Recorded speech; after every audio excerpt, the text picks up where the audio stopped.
अस्सलामुअलैकुम वरहमतुल्लाह। मैं अशरफ अब्बास रिजवी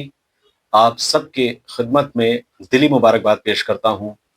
माह मुबारक रमज़ान के सिलसिले से, और परवरदिगार से दुआ करता हूँ कि परवरदिगार जिन रिश्तों को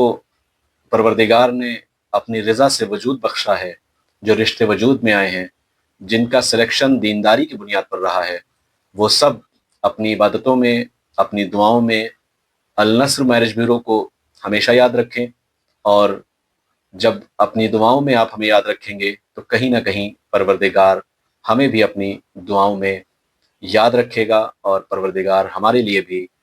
दुआ गो रहेगा और हमारे लिए भी खैर का बाइस होगा। अल नस्र मैरिज ब्यूरो रिश्तों को वजूद में लाने के लिए सिर्फ दीनदारी की बुनियाद पर इसलिए काम कर रहा है क्योंकि माह मुबारक रमज़ान में वही रिश्ता कामयाब और कामरान होगा जो रिश्ता अपनी इज़्दिवाजी ज़िंदगी में बेहतरीन इबादतों में अपने ज़िंदगी को बसर करेगा। माह मुबारक रमज़ान में जितनी ज़्यादा इबादतें की जाएं वो कम हैं। इस माह में ज़्यादा से ज़्यादा फ़रिश्तों का नुज़ूल होता है, ज़्यादा से ज़्यादा तिलावत कुरान करना चाहिए। परवरदिगार ने अपनी इबादतों में वो लुत्फ़ रखा है कि जो किसी भी महीने में न फजीलत है, न इतनी ज़्यादा इबादतों की ताक़ीद की गई है। बल्कि माह मुबारक रमज़ान की फ़जीलत यह है कि इस माह में हमारे लिए दुआओं के दर खुले होते हैं। हम जितना ज़्यादा से ज़्यादा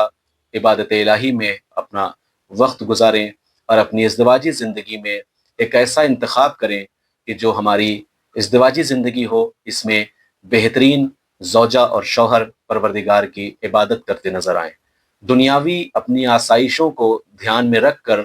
थोड़ा सा भी वक्त मिले तो सबसे पहले हमें चाहिए कि कम से कम परवरदिगार का शुक्र अदा करें कि जिसने हमें तौफीक बख्शी है कि हम उस परवरदिगार की रज़ा पर राज़ी रहें और उस परवरदिगार की इताअत करते रहें और उसकी इबादत में मशगूल रहें। परवरदिगार का करम है कि जो भी रिश्ते हमारे दीनदारी की बुनियाद पर वजूद में आए हैं, वो सारे रिश्ते परवरदिगार की इबादत में मशगूल रहेंगे, और जो रिश्ते दुनियावी चकाचौंध में और दुनियावी चीज़ों को जहन में रख कर दुनिया परस्ती पर आए हैं, कहीं ना कहीं उनसे भी दुआ है कि वो भी इस माह मुबारक रमज़ान में अपने इबादत में हमें याद रखें।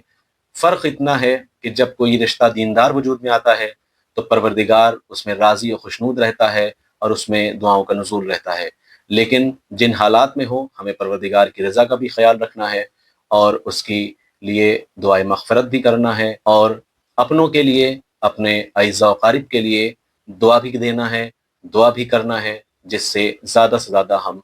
परवरदिगार की इबादत में अपना वक्त बसर कर सकें। अस्सलामु अलैकुम व रहमतुल्लाहि व बरकातुहू।